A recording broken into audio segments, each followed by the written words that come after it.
Hey guys, this is अनुभव अग्रवाल और आज मैं आपके लिए एक बहुत ही बढ़िया और बहुत ही इम्पॉर्टेंट टॉपिक पर लेकर आया हूँ। आज मैंने एक वीडियो डाली थी यूट्यूब पे, तो मैंने एक कमेंट पढ़ा और उस कमेंट को पढ़ने के बाद मुझे रियलाइज़ हुआ that I should make a video on this topic. So comment था कि किसी पर दोबारा ट्रस्ट कैसे करें ये बताइए। तो मुझे लगा कि यार ये एक बहुत इंपॉर्टेंट टॉपिक है and one of the most common problems अगर देखा जाए कि कितने लोग ऐसे होते हैं जो कई बार रिलेशनशिप से निकलने के बाद, ब्रेकअप होने के बाद दोबारा ट्रस्ट करने में बहुत ज़्यादा प्रॉब्लम्स फेस करते हैं। So this is something which is very common and इसका सॉल्यूशन कई बार इंसान को नहीं मिलता है ना, तो वो बहुत चिड़चिड़ा, बहुत परेशान हो जाता है, क्योंकि ये एक ऐसी चीज़ है, आप सामने वाले को देख रहे हो वो चीज़ें कर रहा है, लेकिन आप उस पर फिर भी यकीन नहीं कर पा रहे हो क्योंकि आपके पास्ट एक्सपीरियंसेस आपको बहुत ज़्यादा हैम्पर करते हैं। सो ज़्यादा टाइम ना वेस्ट करते हुए मैं इस वीडियो को स्टार्ट करता हूँ एंड उम्मीद है आप लोगों को पसंद आएगा और प्लीज़ इसको एंड तक देखिएगा। बहुत सारे इंपॉर्टेंट पॉइंट्स मैं बोलने वाला हूँ जिसमें आपको हेल्प मिलेगी कि आप कैसे एक इंसान पर भरोसा कर सकते हैं या दोबारा ट्रस्ट कैसे कर सकते हैं। सबसे पहला पॉइंट है, आप ऑब्जर्व करो कि वो इंसान जो कह रहा है क्या वो कर भी रहा है। कहते नहीं है, action speaks louder than words. उसी तरीके से एक इंसान के एक्शंस क्या कह रहे हैं, क्या वो वही कर रहा है जो वो कहता है। अब कोई भी इंसान है, कोई आपके पास आता है, प्यार का इजहार करता है और आपसे बड़ी बड़ी बातें करता है, बड़े बड़े वादे करता है कि मैं ऐसा करूँगा, मैं वैसा करूँगा, मैं ये करता हूँ, मैं वो करता हूँ। तो कई बार एक इंसान ना आपसे बातें तो बहुत कुछ करता है जस्ट टू इम्प्रेस यू, आपके दिल में जगह बनाने के लिए, लेकिन वो उन चीज़ों को ना अमल नहीं कर पाता, उन चीज़ों पर टिक नहीं पाता, उन बातों को एक्शंस में कन्वर्ट नहीं कर पाता, जिसकी वजह से ना उसकी जो बातें हैं ना वो कहीं ना कहीं झूठी साबित होती रहती हैं। और जिस इंसान की बातें झूठी साबित हो रही हैं टाइम के साथ साथ, तो मैं समझता हूँ कहीं ना कहीं वो इंसान वो फील ही नहीं करता जो वो एक्चुअली में कह रहा है। बातों को ऑब्जर्व करो और ये देखो कि वो बातें, जैसे कोई इंसान कहता है कि मैं आपको टाइम दूंगा, मैं आपको प्रायोरिटी दूंगा। अब कहने में तो बहुत आसान है कि मैंने आपको टाइम देना है, मैंने आपको प्रायोरिटी देनी है, बट कई बार होता है कि एक इंसान टाइम भी नहीं दे पाता और प्रायोरिटी पर भी नहीं रख पाता आपको। कई बार सिचुएशंस ऐसी होती हैं, कई बार वो आपको वो मीन ही नहीं करता उस चीज़ पर रखने की। यहाँ पर आपका ऑब्जर्वेशन बहुत ज़रूरी है कि एक इंसान जो वो कह रहा है क्या वो कर भी रहा है। सेकंड पॉइंट, क्या एक इंसान एफर्ट्स कर रहा है। अब आपको ट्रस्ट तभी तो होगा जब आप उसके एफर्ट्स देखोगे। कोई इंसान आपके लिए कुछ कर रहा है, छोटी से छोटी चीज़ कर रहा है, बड़ी से बड़ी चीज़ कर रहा है। देखो, एफर्ट्स का मतलब ये नहीं होता किसी के ऊपर पैसे खर्च करना, किसी के लिए महंगे महंगे गिफ्ट्स लाना। वो एफर्ट्स नहीं होते हैं, वो मटेरियलिस्टिक एफर्ट्स होते हैं, बट उनसे ज़्यादा इंपॉर्टेंट है कि इमोशनल एफर्ट्स क्या कर रहा है एक इंसान, फिजिकल एफर्ट्स क्या कर रहा है आपके लिए।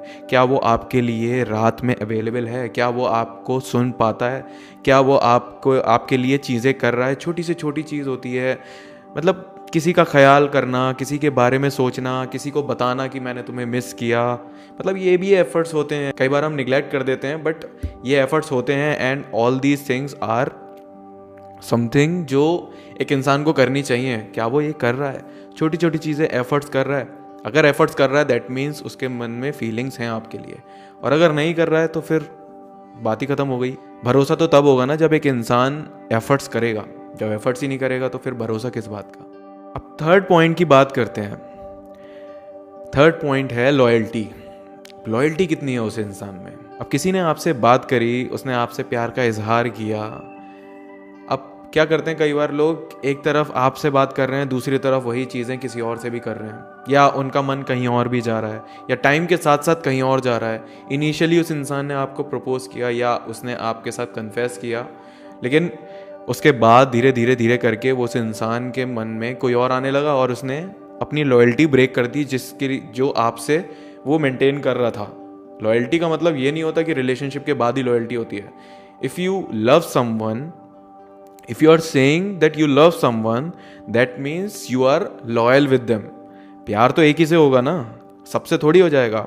और ये चीज़ सिर्फ उस इंसान के लिए लागू नहीं होती है जो एक इंसान नया आया है आपकी लाइफ में। ये उस चीज़ के लिए भी लागू होता है जिसमें एक इंसान एग्जिस्ट करता था आपकी लाइफ में या एग्जिस्ट करता है आपकी लाइफ में, और आप लोगों के बीच में जो भी चीज़ हुई जिससे आपका उसके लिए ट्रस्ट ब्रेक हो गया, और ट्रस्ट ब्रेक होने के बाद आप अब उस पर ट्रस्ट नहीं करते और आपको अब प्रॉब्लम्स फेस हो रही हैं उस इंसान के एफर्ट्स देखने के बाद उस पर ट्रस्ट करने की।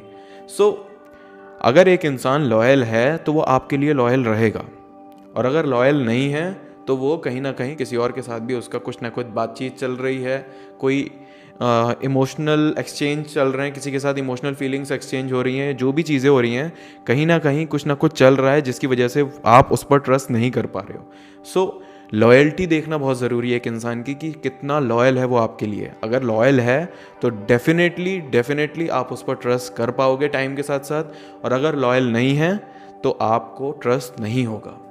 और स्पेशली उस केसेस में कहूँगा कि जिन केसेस में एक इंसान चीट करता है, आप उस पर दोबारा ट्रस्ट नहीं कर पाते हो। सो कहीं ना कहीं ये भी एक रीज़न है। फोर्थ पॉइंट की बात करते हैं। फोर्थ पॉइंट है प्रायोरिटीज़। एक नॉर्मल सी बात है, प्रायोरिटीज़ हम आजकल कितनी जगह पढ़ते हैं, क्या है क्या नहीं है, कोर्ट्स में पढ़ते हैं, स्टेटस में पढ़ते हैं, पोएट्रीज़ में सुनते हैं, बहुत जगह सुनते हैं। लेकिन प्रायोरिटीज़ एक्चुअली में होता क्या है? प्रायोरिटीज़ का मतलब होता है एक इंसान को क्या ओहदा मिला है आपकी लाइफ में, क्या दर्जा है आपकी लाइफ में उसका। ठीक है, मान लो आपका बॉयफ्रेंड या आपकी गर्लफ्रेंड है, वो आपको कितनी प्रायोरिटीज़ देती है। मान लो उसकी लाइफ में एक सिचुएशन आई जिसमें उसको दोनों में से किसी एक चीज़ को चूज़ करना है, या तो आपको चूज़ करना है, किसी और चीज़ को चूज़ करना है। अब उसने आपको ना चूज़ करके किसी और चीज़ को चूज़ किया, मीन्स आपकी प्रायोरिटी कम कर दी, आपकी इम्पोर्टेंस उस समय कम हो गई और उसने किसी और चीज़ को चुन लिया। अब उसी तरीके से ट्रस्ट भी आप उस पे कर पाते हो जो आपको प्रायोरिटी देता है।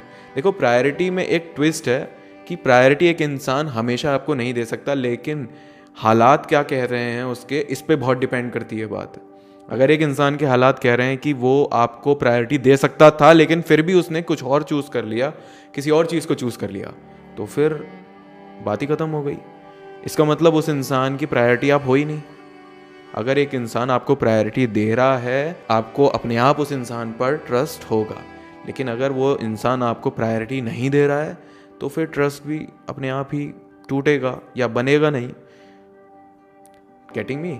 तो प्रायोरिटीज़ देखो लोगों की, लॉयल्टी देखो, एक इंसान कितना लॉयल है आपके साथ में, एफर्ट्स देखो, ये देखो कि उसके एक्शंस उसके वर्ड्स के साथ मैच कर रहे हैं नहीं कर रहे हैं। और इसके बाद जो मैं पॉइंट बताने जा रहा हूँ वो पॉइंट सबसे ज़्यादा इम्पॉर्टेंट है। ये 4 चीज़ें करने के बाद एक आखिरी 5वीं चीज़ रहती है, और वो होती है एक इंसान को वक्त दो। वक्त बहुत बड़ी चीज़ है, बहुत बड़ा प्लेयर होता है वक्त। आप एक इंसान के साथ में एक चीज़ ऑब्जर्व कर रहे हो, आपने ऑब्जर्वेशन मोड पे डाल दिया अपने आप को, उसकी सारी चीज़ें ऑब्जर्व कर रहे हो, उसके एक्शंस ऑब्जर्व कर रहे हो, उसके एफर्ट्स ऑब्जर्व कर रहे हो, उसकी प्रायोरिटीज़ ऑब्जर्व कर रहे हो, उसकी लॉयल्टी ऑब्जर्व कर रहे हो। लेकिन कई बार ऐसा होता है कि लोग, आज का ज़माना इतना ख़राब हो चुका है कि लोग इन सारी चीज़ों को फेक आउट कर देते हैं, लेकिन टाइम को फेक आउट नहीं कर सकते। अगर एक इंसान आपके साथ में कंसिस्टेंटली ये 4 चीज़ें करने के साथ साथ 5वीं चीज़ भी कर रहा है, दैट मीन्स वो आपको टाइम भी दे रहा है और वो आपके साथ टाइम के साथ साथ ये सब चीज़ें कर रहा है। मान लो उसने आज से शुरू किया करना और अगले 6 महीने तक वो कर रहा है, 8 महीने तक वो कर रहा है, इसका मतलब उसकी फीलिंग्स गलत नहीं है। Getting me? तो टाइम जितना ज़्यादा दोगे उतना आपको पता चलेगा एक इंसान की आपके लिए फीलिंग्स क्या है। जितना आप उसे रोकोगे वो उतना रुकेगा आपके लाइफ में, और उससे ये होगा कि आप उसके लिए जो भी फील करते हो और वो आपके लिए जो फील करता है वो चीज़ कहीं ना कहीं एक पॉइंट पर आकर मैच करने लगेगी। अगर एक इंसान आपके साथ वक्त के साथ साथ वो सारी चीज़ें कंसिस्टेंटली कर रहा है तो आपको यकीन होगा उस पर, विच इज़ वेरी नेचुरल। चाहे आपका कितना भी बुरा एक्सपीरियंस रहा हो, आपको यकीन होगा। और ट्रस्ट करने में एक दूसरे इंसान का, जिस पे आप ट्रस्ट करने वाले हो या करने जा रहे हो या करने की कोशिश कर रहे हो, उसका बहुत बड़ा रोल होता है कि वो कितना कंट्रीब्यूट कर रहा है खुद पर ट्रस्ट करवाने में आपको। अगर एक इंसान मेहनत कर रहा है, कंटिन्यूसली मेहनत कर रहा है, तो वो डेफिनेटली आपको अपने ऊपर ट्रस्ट करवा के ही मानेगा, चाहे उसको पूरी ज़िंदगी इंतज़ार करना पड़े। तो सामने वाले का एक बहुत बड़ा रोल है इस चीज़ में। खैर, मेरा जो मकसद था आपको समझाने का वो यही था कि ट्रस्ट करना मुश्किल ज़रूर होता है लेकिन नामुमकिन नहीं होता है, क्योंकि कई बार ब्रेकअप या ऐसी सिचुएशंस के बाद हम लोग ऐसे हो जाते हैं कि अब हमें किसी पर ट्रस्ट नहीं है और ना ही करना है। बट कई बार ये होता है कि एक अच्छा इंसान इस चीज़ में बहुत सफ़र करने लगता है। आपकी लाइफ में कोई ऐसा इंसान आया जो आपके लिए बहुत ज़्यादा स्ट्रॉन्ग फीलिंग्स होल्ड कर रहा है और वो एफर्ट्स कर रहा है, जस्ट बिकॉज ऑफ ट्रस्ट आप उसको एक्सेप्ट नहीं कर पा रहे हो। तो यहाँ पे आपका रोल है कि आप अपने आप को ऐसा बनाओ, इन 4-5 चीज़ों को अप्लाई करो अपनी लाइफ में और समझो कि कैसे इस चीज़ पर, इस इंसान पर भरोसा किया जा सकता है और समय के साथ साथ भरोसा होगा। सो उम्मीद है आपको वीडियो अच्छी लगी होगी और मदद मिली होगी। अगर कोई भी क्वेश्चन है तो आप मुझसे या तो डायरेक्टली बात कर सकते हैं, अगर मुझसे बात करना चाहते हैं तो मेरी वेबसाइट पे जाके anubhavagarwal.com उस पर जाइए और लेट्स टॉक सेशन एक सेक्शन है मेरी वेबसाइट में, वहाँ पर जाकर आप सेशन बुक कर सकते हैं। 1 डे, 10 डेज, 1 मंथ, कई सारे ऑप्शंस हैं जिसमें आप बुक कर सकते हैं एंड मुझसे डायरेक्टली बात कर सकते हैं फॉर एटलीस्ट 24 आवर्स। एंड अगर आप फिर भी कोई क्वेश्चन पूछना चाहते हैं कमेंट्स में आप मुझसे पूछ सकते हैं, या मुझे नेक्स्ट टॉपिक के लिए जो वीडियो मैं बनाने वाला हूँ उसके लिए आप मुझे सजेस्ट कर सकते हैं topic. So thank you so much guys for watching this video till here. I will be back soon with another topic, with another video. Till then, bye bye.